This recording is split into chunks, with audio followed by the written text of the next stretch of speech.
चलिए आगे बढ़ते, बात कुछ अन्य खबरों की कर लेते हैं। आपको बताएं, मध्य प्रदेश में जहरीले कफ सिरप ने एक और जान ले लिया। किडनी फेल होने से एक और बच्ची की मौत हो गई है। छिंदवाड़ा के चौरई की रहने वाली बच्ची की मौत हुई है। 3 साल की अंबिका का नागपुर में इलाज चल रहा था। छिंदवाड़ा में मौत का आंकड़ा बढ़ गया और अब ये मौत की संख्या 22 हो गई है। अहम जानकारी आपको दे रहे हैं। आप देखिए, जहरीला कफ सिरप है कि उसका कहर रुकने का नाम नहीं ले रहा। लगातार मौतों का जो सिलसिला है वो बढ़ रहा है। छिंदवाड़ा में मौत का आंकड़ा 22 हो गया। मध्य प्रदेश में जहरीले कफ सिरप ने एक और जान ले ली है, तो जानकारी आपको दे दे। और कहीं ना कहीं अब बड़ा सवाल यह है कि आखिरकार ये कहर रुकेगा कब, और सबसे बड़ी बात यह है कि क्या अभी भी बच्चों को उस तरह की जो कफ सिरप है वो दिए जा रहे हैं। अब जांच का विषय निश्चित तौर पर होना चाहिए, क्योंकि जहरीले कफ सिरप ने, आपको बता दें कि एक और बच्ची की जान ली है छिंदवाड़ा में। और कहीं ना कहीं ये सवाल उठता हुआ कि जिस तरीके से ये पूरा मामला सामने आया है और जिस तरह से तमाम बातें सामने आ रही हैं, ये अब जांच का विषय होगा। लेकिन आपको बता दें कि फिलहाल छिंदवाड़ा में एक बार फिर ये जो मामला है वो बढ़ा आगे, और जहां एक और छोटी बच्ची की मौत हो गई है। जी हाँ, और इस कफ सिरप ने किस तरीके से ये देखिए कहर मचा रखा है, जहां जहरीले कफ सिरप ने, आपको बता दें कि एक और जान ले ली है छिंदवाड़ा में। अब तक आप समझिए कि यह आंकड़ा 22 हो चुका है। मध्य प्रदेश में नहीं रुक रहा है मौतों का सिलसिला। बच्ची की जान हो गई है और एक बार फिर ये मौत जो है वो हुई है। बच्ची को कफ सिरप पीने के बाद किडनी की बीमारी हुई, वो वेंटिलेटर पर थी, ये जानकारी सामने आ रही है।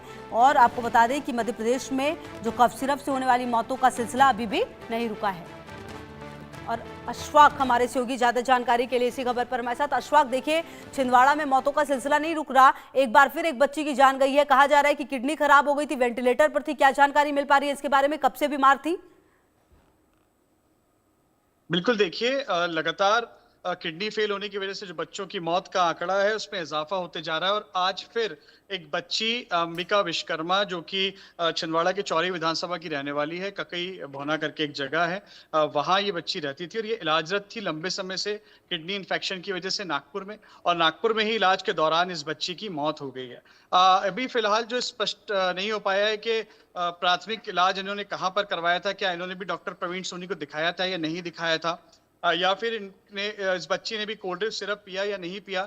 लेकिन कोई ना कोई कंटेंट उसकी बॉडी में जो है इस तरह से गया है, जिस वजह से उस बच्ची को किडनी इन्फेक्शन हुआ और बच्ची की नागपुर में इलाज के दौरान मौत हो गई। लंबे समय से बच्ची का इलाज जो है वो नागपुर में चल रहा था, ये बताया जा रहा है। लेकिन वहीं अगर हम आंकड़ों पर नजर डालें तो अब तक छिंदवाड़ा के अंदर 22 बच्चे ऐसे हैं जिनकी किडनी फेल होने की वजह से मौत हुई है।